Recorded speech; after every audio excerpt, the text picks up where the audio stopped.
If you haven't seen my video on Kammer Reinhardt Berliner gramophones, then you should watch that first. What I'm doing is I decided I should make another video because I had an opportunity to get a look at two really nice original Kammer Reinhardt Berliner gramophones.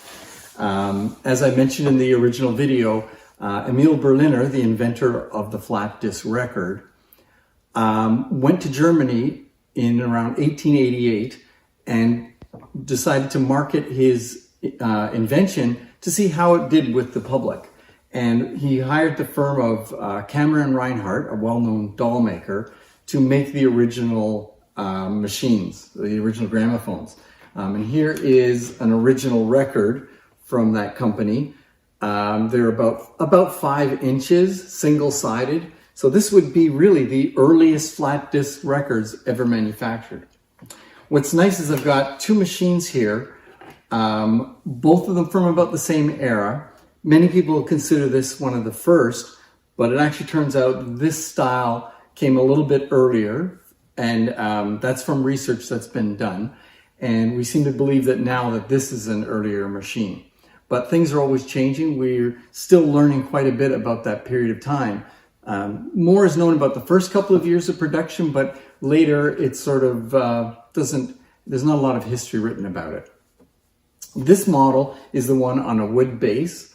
What's interesting about it is it doesn't have an ID tag because some of them didn't have that back then. It's a slightly different base than the one in the video, the earlier video.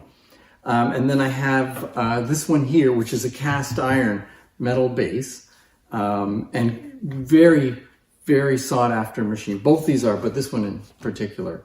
Both of the horns and elbows are replicas that I made to complete these machines, because those are the parts that tended to disappear or deteriorate because they were paper mache. So I'm going to take the camera and show a little bit of a close-up of these two machines so you can get a better look at them. This one's in a little bit rough shape, but where are you going to get another one, right? And you can see the patent information on the reproducer. And it's cranked with this handle, which turns this flywheel. The rubber's all pretty much dried out. And that flywheel turns the turntable with the record on it. And then you can see this one, the wood base, as I described. And again, there's the patent information on the reproducer. And this one has a place to store the records, and then it's got a record hold down, which goes on top of that. And this one's nickel plated. And as you crank the handle, it turns the turntable. From the other side of the machine, you can see the patent information stamped on the back of the reproducer. And on this one,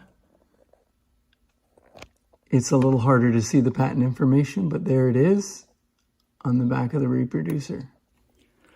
So I think what we're going to do is try to play an actual early Kammer Reinhardt gramophone record.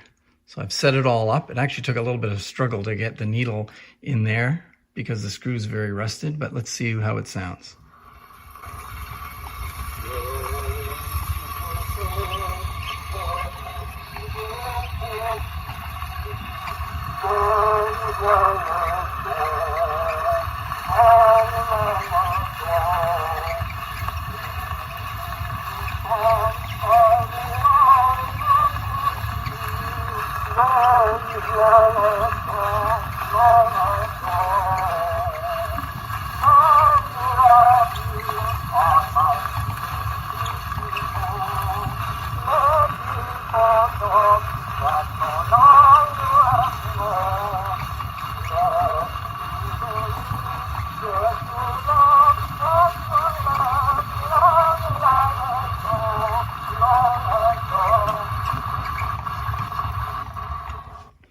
Wow, that was a lot of work.